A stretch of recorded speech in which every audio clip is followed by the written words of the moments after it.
नमस्कार दोस्तों, स्वागत है आपके अपने चैनल पर जहां हम आपके लिए लाते हैं कुछ ऐसी सच्ची घटनाएं जो दिल को झकझोर कर रख देती हैं। आज हम आपको एक ऐसी कहानी सुनाने जा रहे हैं जिसे सुनकर आपके रोंगटे खड़े हो जाएंगे। इस मर्डर मिस्ट्री में जानिए रंगा की कहानी, जिसे पागल बताकर अस्पताल में भर्ती किया जाता है, लेकिन वह एक ऐसी सच्चाई का गवाह बनता है जो पुलिस को चौंका देती है। राजेश यादव के लापता होने से लेकर उसकी हत्या और सुनीता मिश्रा के गहरे राज तक एक एक करके सभी परतें खुलती हैं। क्या रंगा की गवाही सच साबित होगी? इस कहानी में धोखा, प्यार और अपराध का एक ऐसा जाल है जिसे सुलझाने में पुलिस को काफी समय लगता है। देखिए इस थ्रिलर को और जानिए कैसे सच ने अपना रास्ता ढूंढ ही लिया। कहानी शुरू होती है रंगा से, जहां उसे पागल बता के अस्पताल में भर्ती किया जाता है, लेकिन एक दिन रंगा अस्पताल से भाग जाता है। सभी उसे ढूंढने निकले हैं। अस्पताल वाले और रंगा की बीवी रश्मि भी उसे ढूंढती रहती हैं। लेकिन रंगा एक पुलिस स्टेशन में पहुंच जाता है और पुलिस को बताता है कि कोई उसे और उसके परिवार को मारना चाहते हैं, लेकिन कौन पता नहीं। रंगा बताता है कि न तो उन्हें कभी देखा है और ना ही पहचानता है। उतने में ही रंगा की बीवी रश्मि आ जाती है। जब पुलिस रश्मि से पूछताछ करती है तो रश्मि बताती हैं कि रंगा की दिमागी हालत ठीक नहीं, रंगा अभी अस्पताल से भागकर आया है। पुलिस को ऐसा कहकर रश्मि रंगा को लेकर चली जाती है। लेकिन कुछ समय बाद जब रंगा फिर से पुलिस स्टेशन आता है और बताता है कि उसने 3 लोगों को एक मर्डर करते हुए देखा था, उसके बाद लाश कहां दफनाया हो देखा था।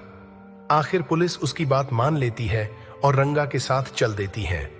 रंगा जिस जगह पर बताता है, पुलिस उसी जगह पर खुदाई शुरू करती है और आखिर वहां पर एक कंकाल मिलता है।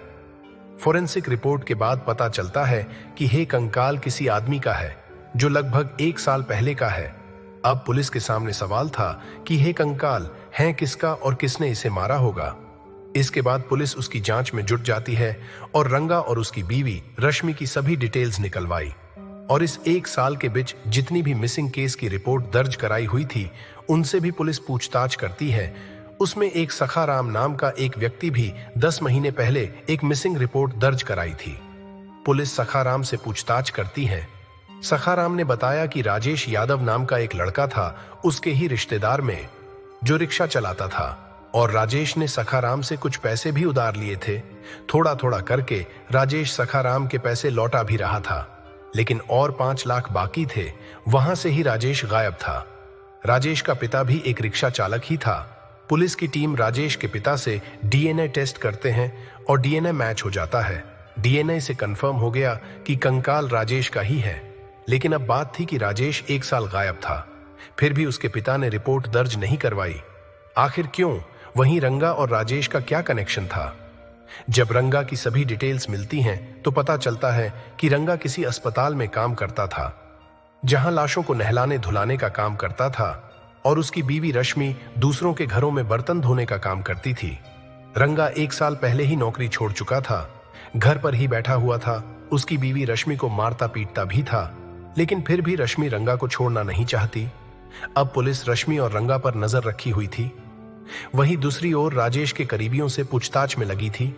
जब राजेश के दोस्त ने बताया कि राजेश बहुत अच्छा था, लेकिन एक कमजोरी भी थी जिसका नाम सुनीता मिश्रा था। लेकिन सुनीता शादीशुदा थी, लेकिन उसका पति दूसरे शहर में रहता था, जो महीने 2 महीने में आता था, और सुनीता का कोई बच्चा भी नहीं था। और देखते ही देखते सुनीता और राजेश एक दूसरे से प्यार करने लगे और रोज मिलने लगे और शादी करने का फैसला भी कर चुके थे। एक दिन सुनीता को लेकर अपने घर आया राजेश और उसके पिता से भी मिलवाया, और राजेश के पिता ने उन दोनों को शादी करने की बात स्वीकार भी कर ली। और आगे राजेश के दोस्त ने बताया कि एक दिन होबार में जब राजेश के साथ दारू पीने गया, तब सखाराम वहां आया और राजेश से झगड़ा किया और राजेश को जान से मारने की धमकी भी दी। आगे पता चलता है कि जब दूसरे दिन भी राजेश और उसका दोस्त दारू पीने जा रहे होते हैं तो रास्ते पर किसी का एक्सीडेंट हुआ था, जो एक कार पेड़ से टकरा गई थी। लेकिन उस गाड़ी में जो शख्स था वो जिंदा था और उसकी गाड़ी में बहुत पैसा भी था। और उस आदमी को बचाने के बजाय राजेश गाड़ी में से 20 लाख रुपए लेकर भाग जाता है, और राजेश उसके दोस्त को धमकी भी देता है कि किसी को मत बताना वरना मैं तुझे मार दूंगा। लेकिन अब बात थी कि आखिर राजेश का कत्ल किया किसने।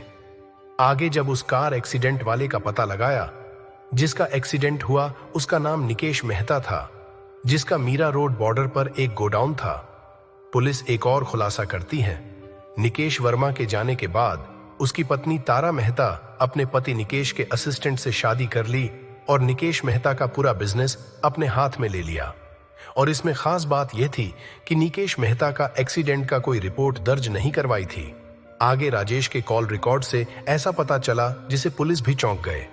आगे पता चला कि राजेश को 1 साल तक कई सारे कॉल्स आए जो नासिक के एक लैंडलाइन का नंबर था, जहां उस मकान में कुछ औरत देह व्यापार कर रही थी। अब सवाल था कि राजेश का नासिक से क्या कनेक्शन था। तो आगे पता चलता है कि राजेश 9 साल पहले नासिक में अपने मामा के यहां काम करता था, लेकिन आगे राजेश की बेटी जो 7 साल की हैं, वो भी मुंबई आ चुकी हैं अपने दादा यानी राजेश के पिता पास। राजेश का पिता पुलिस को खबर देता है। जब पुलिस राजेश की बेटी जूही से पूछताछ करती है तो जूही बताती हैं कि एक दिन उसका पिता उससे मिलने नासिक आया था और उसके पास बहुत सारे पैसे थे, लेकिन वो मुझे थोड़े पैसे देकर चले गए। आगे राजेश ने उसकी बेटी जूही से कहा कि मैं 4 नंबर वाले से मिलकर आता हूं, उसके बाद हम तेरे दादा के पास चले जाएंगे। लेकिन पुलिस समझ नहीं पा रही थी कि आखिर ये 4 नंबर वाला व्यक्ति कौन है। तभी पुलिस की नजर राजेश के घर में पड़े गुल्लक पर नजर पड़ती है, जहां पर 4 गुल्लक थे और जो चौथा गुल्लक सुनीता के नाम का था। उसके बाद फिर से रंगा को पूछताछ करते हैं। रंगा बताता है कि वो 3 लोग थे। पुलिस रंगा से पूछती है कि उन लोगों में कोई लड़की थी, तो रंगा बताता है कि हाँ, 2 आदमी और एक औरत थी, जिससे पुलिस को यकीन हो जाता है कि ये सब करने वाली कोई और नहीं बल्कि सुनीता मिश्रा ही हैं। जब सुनीता को अरेस्ट करके पूछताछ करने पर सुनीता बताती हैं कि उनका यही काम है कि लोगों को जाल में फंसाकर उन्हें लूटना, और सुनीता का कोई पति वती नहीं था, वो शादीशुदा नहीं थी, बस ऐसे बोलकर हो लोगों को अपने जाल में फंसाकर उन्हें लूटती थी। और उनके 2 साथी भी थे। जब राजेश ने 20 लाख की बात सुनीता से कही तो सुनीता ने अपने 2 आशिक के साथ मिलकर उसे मार डाला, जिसे रंगा ने देख लिया था। लेकिन रंगा को दारू के नशे के कारण कुछ याद नहीं था, और दारू के कारण ही सुनीता ने रंगा को नहीं मारा, क्योंकि उसे लगा कि रंगा दारू के नशे में है और उसे याद भी नहीं रहेगा।